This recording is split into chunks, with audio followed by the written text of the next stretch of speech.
Hey friends, so today I want to talk a little bit about gratitude. And gratitude is something that has been really powerful for me in my own story. It's also a strategy that I recommend a lot to my clients when we're working together. So to tell you a little bit about my story with gratitude, about 10, 15 years ago, I was struggling with anxiety a lot myself. I was in counseling at the time and was learning some new tools to kind of manage this differently. And I remember my mom sharing with me about a book that she had read called 1000 Gifts by a woman named Anne Voskamp. And she was really impacted by this book. She told me a little bit about it. This woman had experienced some trauma, some hard things in her life. She had experienced anxiety, and she went on this journey where she started looking for just little moments of goodness, beauty in her everyday life. She would just look for small things, small ways, kind of that the light was peeking through the cracks. And as she did this, she kept a journal. She would keep a journal right there on her kitchen counter, and she would write things down and she numbered them. And she had a goal to get to 1,000 gifts. And so every day she's looking for beauty, she's looking for goodness, she's looking for these ordinary moments where there was something good that she was thankful for that was happening, and she would write it in her book.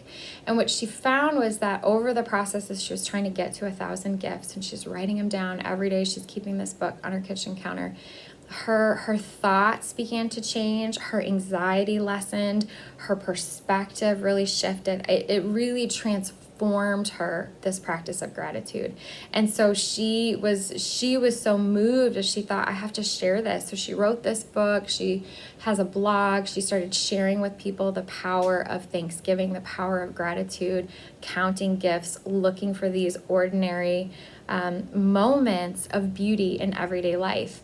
And I loved this book. It really inspired me. And so I started my own practice. I started looking for these moments every day. I started writing them down in a journal. I also discovered the practice of just kind of confessing them, like in a rough moment, in a low moment.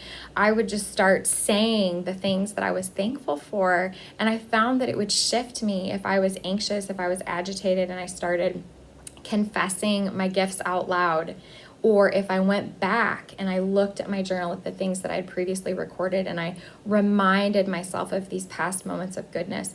Almost every time, just peace would come over me. It would quiet me. It would settle me. I would feel better. My feelings would shift. My perspective would shift.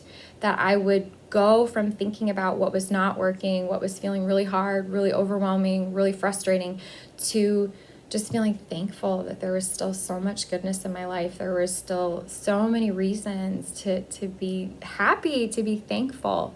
So I really was excited about this. I started sharing it with friends and family. I started sharing it with my clients. I started encouraging them, to do this both preventatively and responsively. And what I mean by that, so when I work with clients, we talk about tools that are preventative and tools that are responsive. So preventative tools, these are the things that we're doing preventatively to help us be well. These are the things that we make regular healthy habits, and we do them because we enjoy them, but also we believe that they help us to feel good, to be well. They prevent problems. They keep us and our lives running well. So I would do that preventatively, like looking every day for things to be grateful for, but also responsively. So those are the things you do when you're agitated, you're in crisis, you're having a strong feeling, you're overwhelmed, and you're trying to regulate, you're trying to work through that. And I also found that using gratitude in those moments was super helpful. So I started to recommend these things to my clients, and they started to experience this too. And so this is still something that I regularly encourage people to do. And I also, as I got busier, I found that sometimes writing them down was hard. But I would just find that I would move into kind of more of a negative perspective, where I would start to focus on what was going wrong, how I was struggling, how I was overwhelmed. And so it would bring me back to this gratitude practice. And then a couple years ago, I also added in the turkeys. I always like to tell people about the turkeys when I'm sharing my gratitude practice, because it's become very integral. So a couple years ago, we moved to a neighborhood that has a lot of wild turkeys. And one of my friends had told me that whenever they see wild turkeys, they think about Thanksgiving, because most of us, when we celebrate Thanksgiving, we eat turkey. And this made sense to me. And so when we moved into this neighborhood and I'm seeing turkeys all the time, I would start calling out things that I was thankful for whenever I saw the turkeys. And there were at least two really key moments that I can think of where the turkeys, they really came at an important time. You know, God sent the turkeys to me to move me out of a difficult space I was in. There was one time where I was standing in my kitchen, just having kind of a hard parenting moment. And I looked outside my back window and there was a mama turkey with 3 babies. And it just stopped me in my track. And I just started declaring all the things that I was really grateful for, really thankful for. And it was just so good, because just seeing that mama turkey with those babies, it moved me out of the place of stress and overwhelm and frustration. And I was super grumpy mommy in that moment. And it brought me into a place of peace and quiet and thanksgiving and gratitude. It was so good. And then there was another time where I was coming into my neighborhood. It was around Christmas time, because there's this house in our neighborhood that puts up one of their Christmas displays, says Joy. It's the 3 letters, Joy. And I had left, I think it was a work day. I was coming to my office and I had forgotten something. I had to come back home to get this thing I had forgotten. And right before I came to the intersection that this house is at, there were turkeys who crossed my path. I had to stop my car for the turkeys. And by this time I already know, okay, turkeys is Thanksgiving. So I'm making my confession. I'm naming to myself all the things that are good in my life, even the things that have been good on this day, even though it's also had some rough patches. And as I'm doing that, I look up and I catch sight of the joy. And it was just such a clear connection that when we choose gratitude, when we make that our practice, when we make that our habit, it leads to joy. It leads to joy.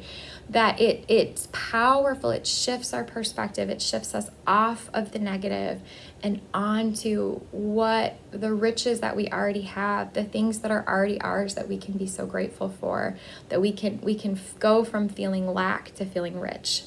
So I encourage people, I like to tell people, look for the turkeys, look for your moments to be grateful. I've trained my children now. They know that when we see turkeys, when we're riding in the car or in the house, we just start calling out things that we're thankful for. And so I just really want to encourage you, if you have a gratitude practice, I want to encourage you, stay with it, hang in there, keep using it, look for how you can increase it.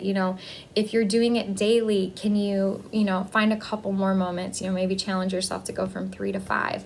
If you're not doing it daily, maybe try to encourage yourself to go to daily. If you're writing, keep writing and make it something that you also review from time to time, especially if you're having a low moment or an off day. If you're not writing them, maybe consider writing them, or do these same kind of challenges when you're just calling them out verbally. Challenge yourself to do it more frequently, to call out more things verbally, because it's such a powerful practice to recognize the things that we're thankful for and to say them, to write them, to recount them to ourselves and to one another. So I hope that this encourages you and maybe inspires you to try practicing gratitude for yourself. And I'd love to hear how it goes if you do.